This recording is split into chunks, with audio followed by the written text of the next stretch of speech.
invités avec nous chaque soir pour décrypter les mouvements de la planète marché. Thomas Friedberger est avec nous, directeur général adjoint de Tikehau Capital. Bonsoir Thomas. Bonsoir Grégoire. Merci d'être là. Merci à Eric Venet d'être avec nous également. Bonsoir Eric. Bonsoir Grégoire. Vous êtes directeur de la gestion de Montbleu Finance et Olivier de Béranger nous accompagne également ce soir. Bonsoir Olivier.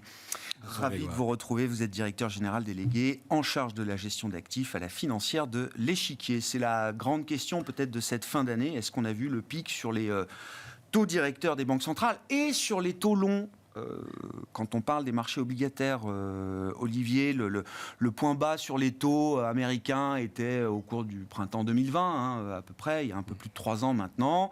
On a vu 5% sur le 10 ans au cours du mois d'octobre. Et depuis, on ne marque pas de nouveaux sommets, de nouveaux pics sur les rendements obligataires américains à 10 et même à 30 ans, j'imagine. Est-ce que c'est la fin du bear market obligataire ?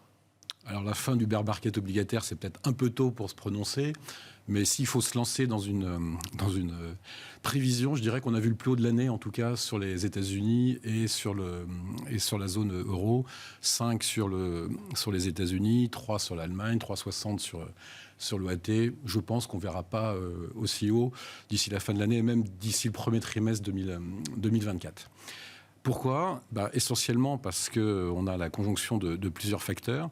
On a d'abord un facteur technique de fin d'année qu'il ne faut pas sous-estimer, sur lequel on a à peu près tout le marché algorithmique, tous les CTA qui sont short et à des niveaux de short de T-note et d'emprunt d'État européen qu'on n'a quasiment jamais vu. On a, à la financière d'Échiquier, on a un CTA dans notre gamme de produits. Il fait sa pire semaine la semaine dernière, essentiellement à cause des taux. Et ces fonds, depuis maintenant près d'1 an et demi, sont short avec des durations qui sont entre -3 et -8. Là, on a un double effet.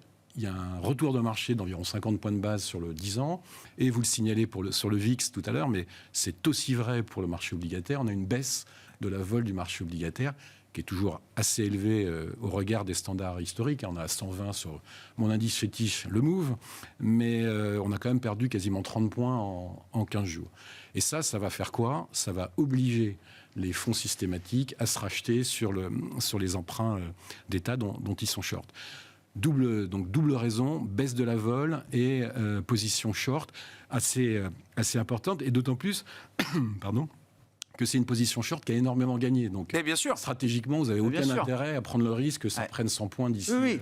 De reperdre toutes les plus-values qu'on a pu encaisser avec ces positions. Ça, c'est un facteur technique, c'est la première chose. La deuxième chose, c'est que effectivement, d'une manière ou d'une autre, on a l'impression que, là encore, dans les trimestres qui viennent, on est au plus haut ou proche des plus hauts sur les taux courts, donc sur les taux des banques centrales, ce qui évidemment essaye toujours de préempter les taux longs, de savoir à quel moment il va y avoir ce fameux pivot. Alors, moi, je ne pense pas qu'on va pivoter en dollars dans la première partie de 2024, mais en euros, c'était quelque chose qui était exclu il y a encore 3 mois, qui là, franchement, ça ne devient pas impossible.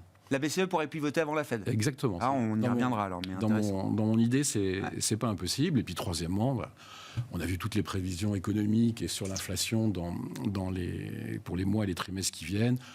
C'est flatouille, comme on dit vulgairement, c'est-à-dire qu'on soit à -0,1 ou plus 0,1 de croissance en zone euro, on ne sait pas trop, mais de toute façon, ça tourne autour de 0. Aux États-Unis, c'est pas tellement plus fringant, donc il n'y a pas vraiment intérêt à augmenter les taux des banques centrales. Et je rajouterai un dernier point. On vient quasiment de prendre entre 30 et 40 points de base sur les niveaux de taux de chômage aux États-Unis comme en zone euro. On sait qu'on est vers 50 points de base. Généralement, les banques centrales pivotent. Donc, si ça continue comme ça, ce sera la question du premier semestre de 2024. Donc, en fait, on était passé dans un moment où on pensait que les taux allaient rester hauts très, très longtemps. Et là, quand même, je pense que la question peut se poser sur est-ce que, et notamment en Europe, au premier semestre 2024, il n'y a pas possibilité d'être, et ce serait une première pour la BCE, d'être proactif dans son niveau de taux et de baisser avant les États-Unis. Quels sont les risques attachés à cette idée, Thomas ? Quelle est la vision que vous avez là sur des horizons de prévision où on est confortable, donc qui, j'imagine, sont peut-être pas trop long aujourd'hui, et quels sont les risques attachés au scénario que décrit Olivier. Olivier qui lui-même, en décrivant sa prévision, dit je m'avance jusqu'au premier trimestre 2024 sur l'idée qu'on a passé le pic des taux. Oui. Ça veut bien dire qu'il y a des scénarios alternatifs derrière qui peuvent contredire cette idée que le pic des taux, dans ce cycle en tout cas, le pic des taux longs aurait été franchi. C'est sûr. Sur le court terme, je suis assez d'accord avec Olivier. Les facteurs techniques sont là. Il n'y a pas de... j'ai rien à ajouter là-dessus. Sur le long terme, là, pour le coup, c'est plus incertain. Sur les taux courts, effectivement, je pense qu'on peut admettre, avec un intervalle de confiance assez élevé, qu'on n'est pas loin du pic de taux d'intérêt des banques centrales. Sur les taux longs, c'est plus compliqué. Il y a des effets en Europe et aux États-Unis d'offres et de demande. Le Trésor américain va émettre au deuxième semestre 2023, donc ce semestre-là, 1,85 trilliard de dollars de US Treasuries. Le service de la dette aux États-Unis va atteindre 1 trilliard de dollars, donc c'est le PIB de la Suisse ou le PIB de l'Arabie Saoudite, tous les ans qui va être dépensé donc ça va être assez rapidement le premier poste du budget américain, l'intérêt de la dette. Je crois que dans 10 ans, c'est des projections de banques américaines, on sera à 3,7% du PIB juste en intérêt de la dette, donc devant le budget de défense qui est à 2,8 je crois, et les autres budgets non défense qui sont à 3 et quelques. Et donc il y a besoin d'émissions qui probablement ne va pas se ralentir, parce que quand vous regardez la structure du budget américain, vous avez le budget de défense qui fait 800 milliards mais qui ne va pas baisser. Et puis après, vous avez le financement de ce drame de santé, on va dire, aux États-Unis qui commence à coûter cher à l'État. Et puis vous avez le financement de la transition énergétique. Et puis en Europe, c'est pareil. Un pays comme l'Allemagne va devoir dépenser plus pour son armée, plus pour sa transition énergétique. Et donc, vous avez ces besoins d'émissions qui sont là à un moment où les banques centrales, pour l'instant, n'en achètent plus. La Chine essaie de dédollariser. Le Japon, si on a la fin du yield curve management, va probablement rapatrier de l'épargne dans son pays. Le Japon, c'est le premier détenteur de US Treasuries au monde. Les pays qui avaient des réserves de change en dollars élevées pour acheter des commodities en dollars ont besoin de moins. L'Inde peut acheter aujourd'hui son pétrole russe dans sa devise ou en renminbi. Le Brésil peut acheter des machines-outils en Chine au lieu de les acheter aux États-Unis. Et donc, en fait, structurellement, vous avez moins d'acheteurs long terme de treasuries, alors que les besoins d'émissions sont élevés. Et puis, en Europe, ça va être pareil. Ça nous dit que, à minima, la détente des rendements obligataires ne peut être que modérée, voire elle pourrait même, à un moment, s'inverser. Sauf à ce que les banques centrales se remettent à en acheter. Mais là, on reparle des quantitative easing. Donc, j'ai un peu l'impression que ça soit dans le marché dans le marché liquide ou dans les marchés privés, le scénario le scénario un petit peu espéré, mais qui est pricé, c'est un scénario comme ça, où en fait, on espère que, parce qu'il va y avoir une récession peut-être pas trop grave, les banques centrales vont de nouveau injecter de la liquidité et on va repartir. Et du coup, il suffit de se donner le temps de passer la période difficile avec des artifices plus ou moins l'accommodation avouables d'ingénierie financière. Et voilà, alors après, on peut prendre une vue, est-ce que ça va se passer, est-ce que ça va pas se passer. Moi, c'est pas tellement le scénario inflation-récession qui sous-tend le scénario court terme sur les taux d'intérêt qui m'inquiète, parce que c'est assez compliqué de le circonscrire. Par contre, ce qui m'inquiète beaucoup, c'est la liquidité. Et même la liquidité, d'ailleurs, sur les adjudications de bons du Trésor, mais la liquidité partout, qui là, pour le coup, est en train de se retirer de manière assez violente. Et ça va créer de la volatilité sur toutes les classes d'actifs, dont le marché obligataire. Donc après, il suffit de déterminer ses points d'entrée, puis d'être discipliné et d'y aller quand on a décidé d'y aller. On voit que le Trésor, sur des adjudications un peu importantes, sensibles, est obligé de rémunérer un peu mieux que ce que rémunère le marché pour être sûr que l'adjudication se déroule. Évidemment, le Trésor émet sa dette et place sa dette. Il n'y a pas de problème là-dessus, mais avec des points de base de rémunération supplémentaires pour ceux qui demandent, qui sont acheteurs de dette américaine aujourd'hui. Eric, vos commentaires sur cette question? Non, mais je vais faire la synthèse, en fait. Parce que d'abord, j'aime bien faire la synthèse, mais c'est surtout que je trouve que les deux visions sont intéressantes et expliquent bien le marché. Il y a toujours... alors, je vais prendre la vôtre parce qu'elle me paraît assez pertinente. La demande de capitaux va être très importante, de toute façon. Et les réticences à financer aussi. Petite parenthèse sur la défense, c'est la news du jour dans la projet de loi de finances 49.3. Le livret A va servir en partie à financer l'effort de financement de l'industrie de la défense française. Non mais, ce qui montre bien qu'on a besoin incompressibles, et pour lesquels il va falloir trouver une source de financement. Donc il y aura toujours le logement social, la dette française, donc, et puis aussi le secteur de la défense qui pourra bénéficier des montants gérés par la Caisse dans le cadre du livret A. Donc il faut trouver des capitaux, ce qui fait remonter une demande assez forte au niveau des taux élevés, une rétention des épargnants parce que on n'a pas trouvé encore un taux d'équilibre, et puis un problème de liquidité. Donc tout ça me fait monter un peu plus les taux d'intérêt, et c'est un mix des deux parce que souvenez-vous, il y a 2 mois, à 4,50, on se disait, sur le 10 ans américain, on se disait on a un soft landing à peu près correctement, et puis après on s'est fait un peu pendant quelques semaines dire oula, mais il y a une accélération de la croissance. Enfin, je suis arrivé, ah bon, oui, et les taux sont remontés, on est revenu à 5, et là on est à 4,50 de nouveau, et là on commence à se dire oui, mais c'est parce que on va entrer en récession, et des récessions graves, et je peux vous même dire qu'il y aura une baisse des taux courts, 5% de croissance aux États-Unis, avec une baisse des taux anticipée de court dans 3 mois. Ok, d'accord. Donc en fait, ce qui fait dire qu'on n'est pas du tout à l'équilibre sur les taux longs à 10 ans. Et je pense pas que... Où il y a un truc que j'ai pas compris. S'il y a vraiment une pré-récession, c'est pas 4,50, mais c'est 3. Voilà, c'est 3,80. J'ai fait un sondage dans notre équipe. C'est 3,80. Voilà. D'accord. Voilà, comme ça. Voilà. Et c'est le niveau jusqu'où les taux longs pourraient rebaisser dans le cadre d'une récession américaine. À peu près. Mais c'est pas scientifique. On doit mouiller. Mais bon, c'est pas... pourquoi pas d'ailleurs. Et donc, je trouve que 4,50, pour moi... C'est un entre-deux, quoi. C'est entre-deux, mais c'est pas forcément...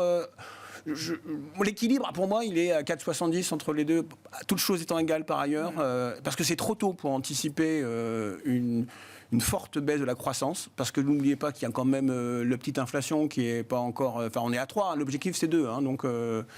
on peut nous sortir encore. Donc, c'est ce que tentent d'expliquer tous les banquiers centraux qui défendent une position orthodoxe aujourd'hui en disant on n'y est pas encore, le dernier kilomètre ça va être dur, ne vous méprenez pas, etc. Pour l'instant, le marché fait un peu la sourde oreille. D'accord, mais la Fed nous a aussi dit que, je vous rappelle, quand je n'ai pas remonté mes taux parce que les taux étaient à 10 ans, à 10 ans étaient à 5, que je pensais que ça correspondait à une hausse des taux. Si on est à 4,50, qu'est-ce qu'on fait la prochaine fois? On est d'accord. Donc, c'est sûr. Non mais c'est intéressant, ça montre la complexité quand même du discours des banquiers centraux qui n'ont plus l'outil des taux directeurs, ou marginalement encore aujourd'hui, mais qui doivent maintenir cette tension. À partir du moment où ils disent que les taux directeurs ne monteront plus, on voit bien tout de suite que le marché prend de l'avance et joue l'idée d'un pivot, quoi. Mais je pense que l'équilibre, effectivement, pour la réponse, c'est 5 pour l'instant. Enfin, voilà, on ne reverra pas, sauf... tout chose est égal par ailleurs, ce qui est facile chez les économistes. Donc à 5. Donc à 5, j'achète des taux, alors que pour l'instant, j'achetais pas du tout. Maintenant, j'achèterai. À 4,50, non, parce que je ne pense pas qu'on va redescendre pour l'instant à 3,80. C'est trop tôt. Voilà, je ne sais pas si j'ai répondu. Si, c'est très clair. Très clair, ça montre que oui, effectivement, l'espérance de baisse des rendements ne peut être que limitée à ce stade. Olivier, sur l'idée que la BCE pourrait agir plus vite que la Réserve fédérale américaine, intéressant, parce que, on ne va pas refaire toute la séquence, mais c'est vrai que la BCE est partie plus tard, mais en partant plus tard, on se disait quand même qu'elle irait beaucoup moins haut, beaucoup moins fort que ce qu'elle n'a fait, etc., etc. Là, on se demande si elle n'est pas allée trop loin aujourd'hui déjà. Et donc, dans cette optique-là... une BCE qui pourrait avoir des arguments pour peut-être accommoder un peu plus vite que la Réserve fédérale américaine ?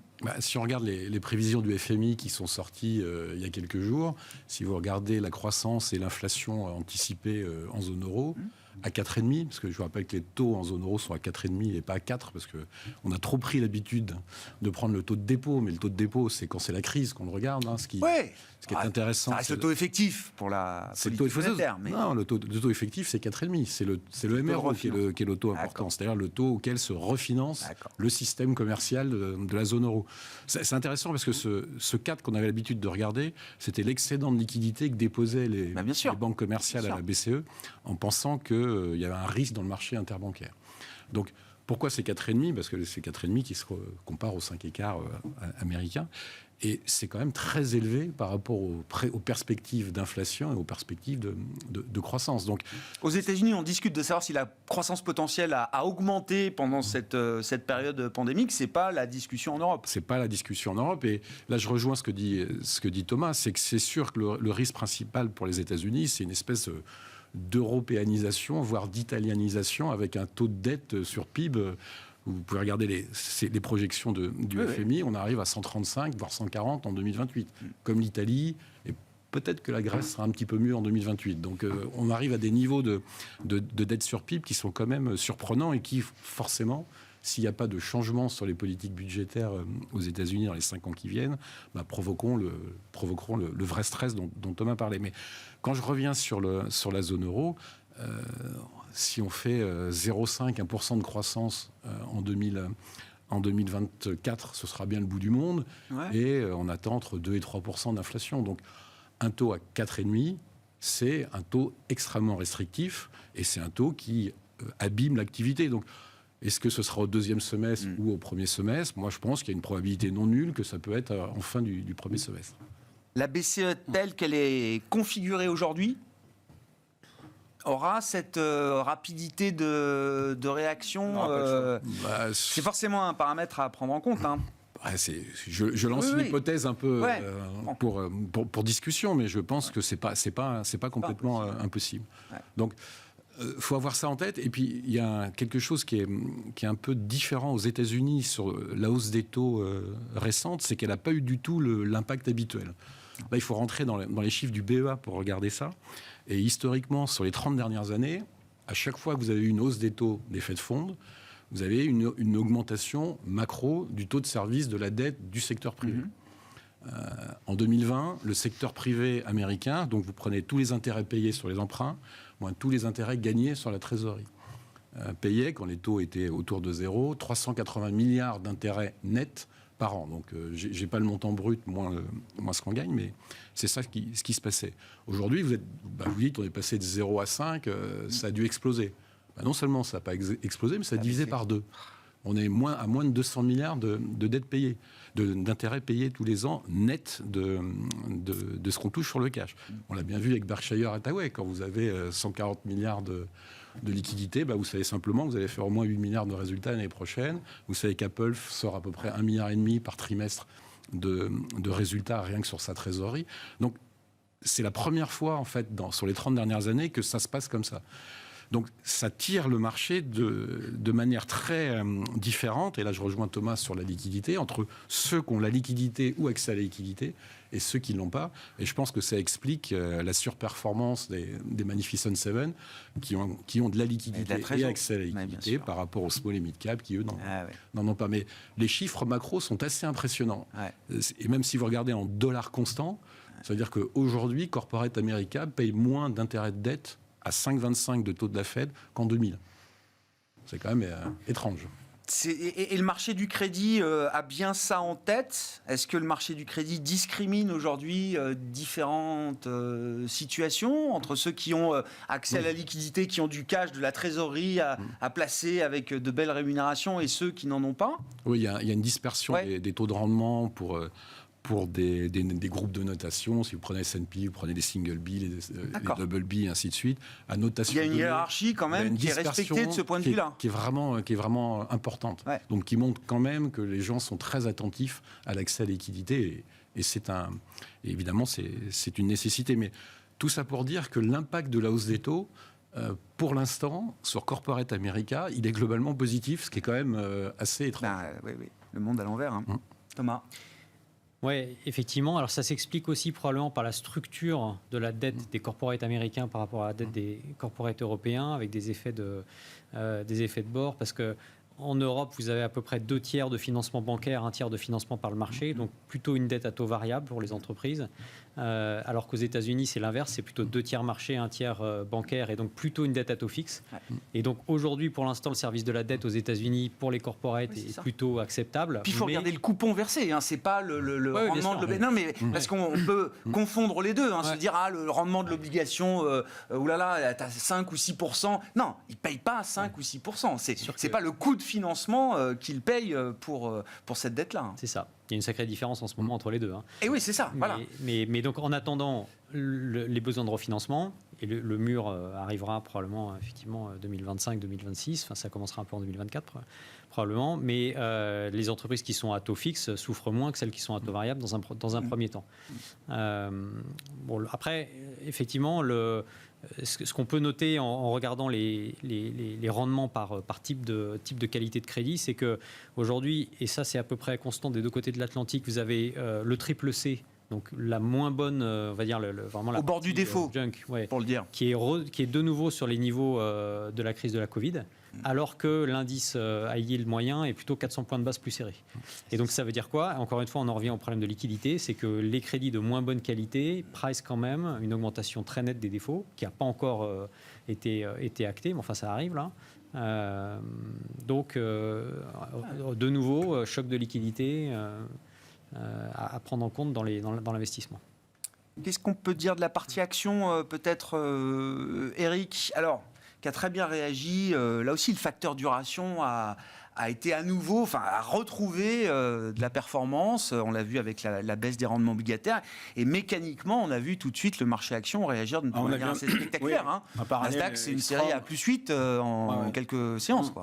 En fait, oui, taux long et marché action, une corrélation absolue. Même assez étonnant d'ailleurs, parce que on a l'impression que c'est mécanique, alors que on est en séance de résultats. Peu importe les résultats. En fait, il y a deux temps dans le marché. On salue les résultats 10 minutes. Et puis après, on joue aux ETF et on dit le marché va monter parce que New York va monter, ou que les taux baissent aux États-Unis et donc le marché monte, ce qui est assez mécanique d'ailleurs. Donc ce qui fait que ça mène nulle part, parce que comme je viens de dire que les taux longs, je ne sais pas où ils seront. Autant par rapport à la première question de tout à l'heure, je pense que les taux courts européens baisseront avant, parce que je pense qu'on est là. D'accord avec Olivier Béranger là-dessus. Pour le coup. Intéressant. Mais donc je reviens. Qu'est-ce qu'on je suis pas à l'aise. Non, est-ce qu'il y a du carburant un peu fondamental pour les actions devant nous, ou est-ce que c'est uniquement, comme vous dites, cet effet de mécanique des fluides entre les taux et les actions? Je reviens à les histoires que se raconte le marché. Pour moi, dans le même scénario qu'il y a 3 mois, avant la petite surchauffe, croissance et problème de taux géopolitique aux États-Unis. Une petite surchauffe de 4,5 à 5, on revient à 4,5. Soft landing, dans les mêmes taux. Je ne pense pas que l'indice puisse aller très très loin. Je parle à 2-3... Tant qu'on n'aura pas des statistiques économiques beaucoup plus claires, en fait, le problème il est là. Tant au niveau inflation, tant au niveau quantité, croissance. Là, faudrait vraiment que... Alors l'inflation, pour l'instant, c'est pas un sujet, qu'on ait vraiment... la prochaine statistique aux États-Unis soit mauvaise en termes de croissance. Là, on a vu sur le rapport sur l'emploi, on est encore, le marché donne l'idée que pour lui c'est Goldilocks encore, ce qui se passe sur l'économie américaine. Donc tant qu'on serait à ce niveau-là, dans les cours, je veux dire, pourquoi on serait plus 1 aujourd'hui plutôt que moins 0,50, j'en ai aucune idée. Et ça nous préserve quand même de l'idée d'un gros accident sur les marchés actions aujourd'hui, ou pas forcément? Ça peut arriver. Non, parce que si on revient pour des raisons qu'on vient d'évoquer à 4,80 sur les taux longs, on repart dans l'autre sens. En fait. La seule chose qu'on peut faire aujourd'hui, comme on est un peu avant la fin de l'année, c'est gratter de la performance et commencer à structurer les portefeuilles pour le début d'année, avec un peu de small cap pour les retardataires, et puis profiter d'acheter des belles lorsqu'elles sont un petit peu malmenées. En souffrance, malmenées. Voilà, c'est tout. Mais c'est pas très intelligent ce que je raconte, mais on peut pas faire grand chose. L'essentiel, c'est que ça marche. Non, oui, voilà, exactement. Je crois que dans vos métiers, c'est surtout ça qui compte. Et ça marche en fait. Depuis un mois, ça marche en fait. On reviendra sur les small caps, ça m'intéresse. Mais je voulais qu'on fasse petite parenthèse AT1. Non mais. C'est un peu niche, mais si on n'en parle pas ici, on n'en parlera nulle part. Donc c'est les obligations hybrides, bancaires notamment, Additional Tier 1, qui sont considérées en partie comme du capital pour les banques. Et il y avait eu cet événement majeur au sein du monde suisse en mars dernier, quand il fallait sauver Crédit Suisse et que UBS devait intégrer Crédit Suisse, il a fallu couper la valeur de 17 milliards de ces obligations hybrides bancaires, ce qui avait été un choc de marché évidemment historique de ce point de vue-là, puisque ce marché des hybrides bancaires, des subordonnés bancaires, était quand même très utilisé, notamment depuis la grande crise financière, pour des questions de financement, de structure de capital dans les banques européennes, notamment Thomas. Là, UBS, le nouvel UBS avec Crédit Suisse à l'intérieur, a émis ses premières AT1 depuis mars dernier. La demande est phénoménale. Ils vont lever 3 milliards. Ils ont reçu pour 26 milliards et plus de demandes pour ces nouvelles obligations hybrides. Qu'est-ce que tout ça nous dit? Quels sont les messages et les enseignements qu'on peut retirer de ce deal-là qui se fait aujourd'hui? Effectivement, événement majeur. Ah, très bien. Dans le petit monde des... Dans une niche, c'est un événement majeur. Qui est une niche importante, oui. parce que, trêve de plaisanterie, c'est quand même une classe d'actifs qui permet aux banques d'abaisser leur coût du capital de manière significative. Et donc, quand il y a eu cet événement en Suisse, on a eu très peur que le marché se ferme pour toujours et que les banques européennes aient un coût du capital beaucoup plus élevé à cause de ça, ce qui aurait été quand même de manière systémique relativement ennuyeux, surtout dans un contexte, encore une fois, où la liquidité se retire. Donc ça n'a pas eu lieu. Pourquoi? Parce que dès le lendemain, la Banque Centrale Européenne et la Banque d'Angleterre ont précisé que ce qui se passe en Suisse reste en Suisse, et que donc c'est un événement de la sorte, c'est-à-dire mettre à zéro ces fameux papiers qui restent des papiers plus senior que l'equity, alors que l'equity, elle, n'est pas à zéro. C'est quelque chose qui ne pourrait pas arriver ni en zone euro, ni au Royaume-Uni. Donc ça, déjà, ça a un peu sauvé le marché. Et puis le marché est reparti avec des primes de risque sensiblement plus élevées à cause de cet événement. Et aujourd'hui, effectivement, pour la première fois, une banque suisse, donc Crédit Suisse, UBS revient pour émettre ça. Alors ce qui est assez intéressant, c'est qu'effectivement, il y a une demande énorme. Ouais. Bon, la prime payée est quand même relativement importante. On parle de coupons autour de 9%, là où d'autres banques émettent avec des coupons beaucoup plus serrés dans le marché. Donc il y a quand même cette prime-là. Et puis, dans la documentation, quand même, des précisions importantes sur le fait que, vous savez, ces obligations peuvent être soit converties en actions en cas de problème de crédit, sûr. soit mises à zéro. Et là, en l'occurrence, alors c'est soumis au vote en Assemblée Générale en 2024 du BS, mais on est sur une conversion en actions, donc pas de scénario où on dit ça vaut zéro. Où on mettrait la valeur à zéro, d'accord. Exactement. Et donc ça, c'est important puisque ça rassure le marché. En cas d'événement de crédit, ceux qui portent ces subordonnés bancaires se retrouveraient actionnaires de l'ensemble de UBS. Effectivement. Et donc c'est un marché de 200 milliards d'euros, extrêmement important pour le secteur bancaire européen, extrêmement surveillé par le régulateur qui est la Banque Centrale Européenne là-dessus. Et donc c'est un événement qui, on va dire, incite à l'optimisme sur la capacité des banques à continuer à opérer avec des... Ce deal confirme que c'est un marché qui existe toujours, qui est vivant à nouveau et qui va permettre aux banques là aussi de piloter leur structure de coût de capital de manière plus optimale. Exactement. Ouais. Bon. C'est un petit marché, 200 milliards, mais il y a du rendement. Et puis, oui, ces subordonnées financières, même jusqu'aux épargnants particuliers, on en a retrouvé dans des stratégies, dans des fonds un peu partout. Hein. Non, mais je pense que pour confirmer ce que vient de dire Thomas, ça veut dire que quand le bon prix est proposé au marché, on trouve toujours de la liquidité. Il n'y a pas les 25 milliards prix, plus. Quoi, c'est simple, mais il faut y revenir de temps en temps. Et là, ils ont mis le prix, visiblement, UBS, c'est ça, par rapport à ce qui peut se faire ailleurs. Et c'est un peu ce qu'on est en train de faire en cette fin d'année. C'est qu'on est en train de redécouvrir le prix de pas mal d'actifs qui étaient ou surcotés par des taux trop bas ou délaissés pour des raisons de mode. Et ça, c'est quand même plutôt une bonne nouvelle. J'ajusterai juste un petit détail, c'est qu'il y a encore une classe d'actifs obligataires qui est encore mieux que les subordonnées financières, c'est les subordonnées corporate, les hybrid bonds. C'est encore mieux parce qu'il n'y a pas le risque systémique. Mais pour des corporates non financiers. Pour des corporates non financiers. Mais bon, je ferme la parenthèse. Ça, c'est quand même, je pense, une bonne nouvelle pour nous tous qu'il y ait les vrais prix sur sur les actifs et le risque embarqué dans les actifs. Probablement qu'en payant 9, ils auraient pu payer 8,5 et ça passait aussi, voire mettre 8 écarts. Mais bon, il fallait envoyer un signal. Il y a un moment, fallait envoyer un signal.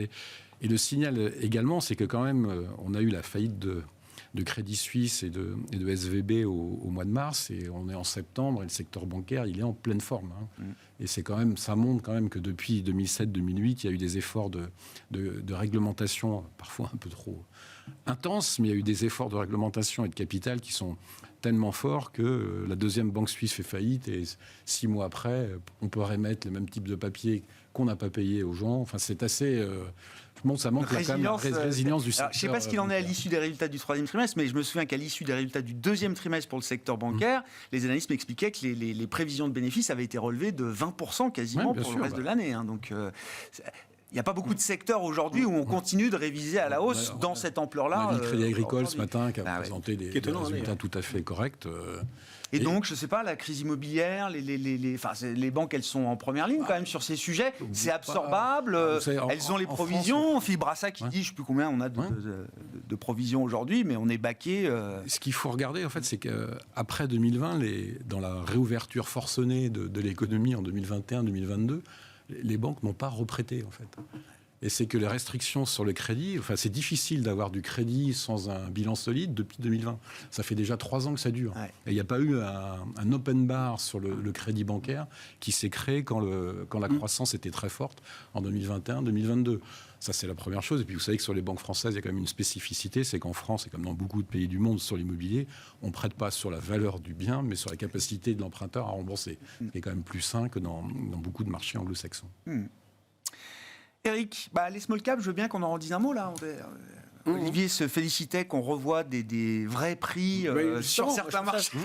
La question est sur les small caps, est-ce qu'on voit des vrais prix ou est-ce qu'il y a plus de après prix tout ce qu'on vient de vivre, enfin, je veux dire, on était des taux emprunts à 0, et puis après l'économie sous tutelle, puis après un gelage taux. Enfin, c'est normal qu'on essaie de retrouver des prix. Voilà, donc 9%. Moi, ça me va, moi. Voilà. Donc, c'est ça l'idée, c'est de retrouver des prix d'équilibre qui nous permettent après de nous projeter. Et en fait, c'est ça. Alors, les small caps, on est exactement ça. Il n'y a plus de prix. Donc, en fait, il n'y avait plus d'acheteurs. Mais je pense que c'est la même démarche. C'est-à-dire qu'à un moment donné, on va se poser la question de la valeur et du prix. Et à ce moment, et le pire est passé parce que c'est du stress qu'on avait. Alors, il n'y a pas de liquidité, d'accord. Il y a aussi l'effet entonnoir. C'est-à-dire que si les flux arrivent, effectivement, ça fait monter les cours. Mais même si les flux n'arrivent pas, c'est-à-dire qu'aujourd'hui, on voit quelques transactions en disant ah ouais, quand même, à ce prix-là, voilà, on a eu des résultats qui étaient sur certaines boîtes. Très bons résultats. En fonction même d'un scénario de croissance vraiment fort, enfin, pour moi, stagflation en Europe, le truc qui permettra à la BCE de baisser ses taux, où je ne le sens pas trop bien ce coup-là. On peut quand même acheter des small parce qu'ils ont un modèle résilient, ainsi de suite. Et, même s'il n'y a pas de signal, même s'il n'y a pas de flux entrant aujourd'hui sur ces marchés-là, vous dites c'est peut-être on a une fenêtre de tir. On a une fenêtre de tir avant que le marché s'interroge en début d'année sur les résultats par rapport au scénario anticipé en début d'année. Là, on a, je pense... Mais vous êtes confiant dans l'idée qu'on va retrouver quand même de la liquidité sur ces marchés de small ou de... Non, j'en sais rien. Parce que ça fait des années que la liquidité baisse, qu'elle continue de baisser alors que ça fait des années qu'elle baisse. Non. Et ça sera le dernier marché à trouver de la liquidité. C'est-à-dire qu'en fait, quand ces messieurs obligataires seront bien d'accord avec leur dossier, qu'on aura des beaux taux et que tout le monde... et qu'après, moi, dans les marchés de mes grosses caps, je serai tranquille, arrivera la liquidité. Est-ce que les beaux dossiers ne seront pas sortis de la cante entre-temps avec de la liquidité apportée par le monde du private equity quand on y sera, donc là, ça sera la course poursuite pour aller chercher les beaux dossiers. Oui. Donc, mettre un pied pour la fenêtre et un demi-pied pour prendre date, quoi. Pour prendre date. Oui, je pense. Oui, parce que en regardant comment a évolué l'entreprise par rapport à ce marché de 6 mois où on a tout vu. Sur les small. Qu'est-ce que disent les spécialistes de l'échiquier là-dessus Il y a Olivier un peu moins de sorties, on va dire. Ouais. Ça se ralentit. Ouais. Malheureusement, on n'a pas encore. Moi, je suis même fasciné qu'il y en ait encore. Ça fait 5 ans que ça sort. Le principe, c'est le rétroviseur. C'est de regarder la performance passée. Donc, malheureusement, on a des investisseurs qui continuent à alléger, mais à un rythme, à mon avis, qui est plutôt inférieur à ce que c'était au premier semestre 2023 et au dernier semestre 2022. Donc ça, c'est un premier point. Si je regarde un point technique, c'est que généralement, dans les derniers mois de l'année, les 2 derniers mois de l'année, c'est ce qui a le plus baissé ou qui a le moins monté, qui est plutôt racheté pour avoir des portefeuilles un peu équilibrés en fin d'année. Donc ça coche ce que dit Eric, quoi. C'est quand même des niveaux d'entrée et de valorisation où je pense qu'on ne sait pas quand on gagnera de l'argent, mais on est sûr de gagner de l'argent. C'est ça, sur les niveaux de valorisation. À quel horizon de temps ? À quel horizon c'est, mais on est sûr de gagner de l'argent sur ces niveaux de valorisation. Ce qu'il nous faudrait, c'est un peu de M&A, un peu de sortie de code pour animer un peu tout ça. Et on aurait un début d'année 2024 qui serait un peu meilleur. Après, le timing, là, c'est sur les small caps, c'est parti. Il n'y a pas de signal. Il n'y a pas de signal. Mais on va dire qu'il y a un peu moins de signaux négatifs que ce qu'on pouvait avoir sur la première négative. partie. Exactement. La dérivée seconde est dans le bon sens. Et le seul signal, c'est l'analyse graphique sur l'indice qui a rebondi et qui... Alors c'est ça, depuis la semaine dernière, dans la phase de rebond des marchés actions, on a vu des indices small cap et aux US et en Europe faire mieux peut-être que des indices... Oui, puis avoir une configuration assez positive. Ce qui a fait dire à certains que ce n'était pas un rallye de grande qualité, pour tout dire. Oui. Non mais... Moi, du moment que je gagne, je sais pas si... On suivra le dossier. Il y a quand même des price actions là, sur les publications depuis quelques jours qui sont intéressants. C'est vrai sur les small. Sur des valeurs moyennes, sur les valeurs moyennes comme sur les grandes valeurs.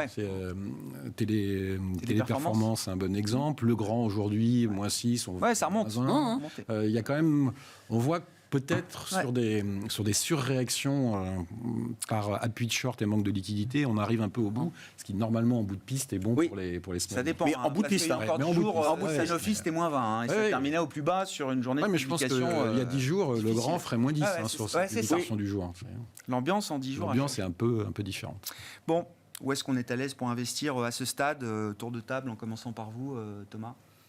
Action de qualité.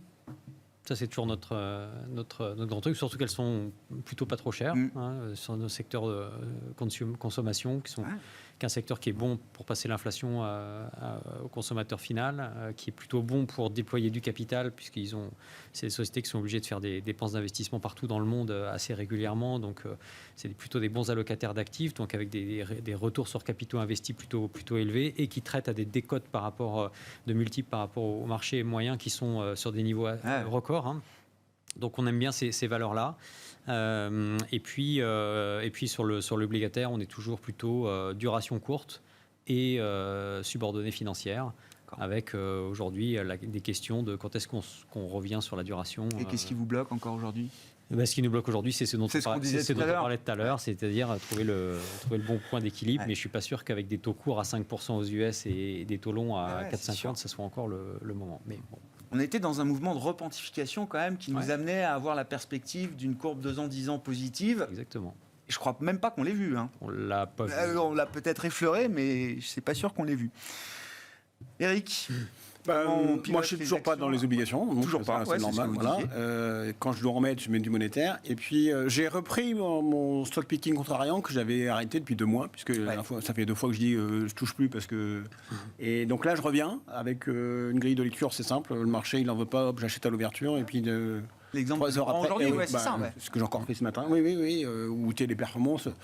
Alors. Voilà, ça donne pas grand-chose, mais ça fait le job, comme dit. Voilà. Après, plus des belles, effectivement, des grosses belles pour structurer le portefeuille, mais c'est tout ce que je peux dire avec un peu de small, quand on y connaît bien le dossier, et avec 20% de cash, et puis c'est bon. Olivier, là, dans un équilibre action, taux, crédit, sur les obligations, fidèle avec mon scénario, on est courageux, on allonge un peu la duration. Sur le crédit corpo, sur le thème que 5 ans, single B, on est quasiment à 7 de rendement. Donc, même si on se trompe et qu'il y a 50 BP de plus, en 6 mois, c'est effacé par le portage. Donc, voilà, c'est déjà... Là, c'est payé. Là, c'est payé. On est payé du risque qu'on prend. Donc que ce soit d'ailleurs un écartement des taux ou de la prime de risque, dans les deux ça fonctionne.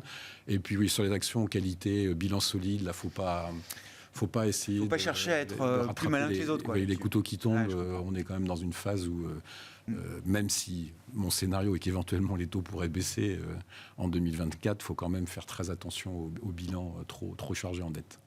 Merci beaucoup, messieurs. Merci d'avoir été les invités de Planète Marché avec nous ce soir. Éric Venet, directeur de la gestion de Montbleu Finance, Olivier de Béranger, directeur général délégué de la financière de l'Échiquier, et Thomas Friedberger, directeur général adjoint de Tikeo Capital.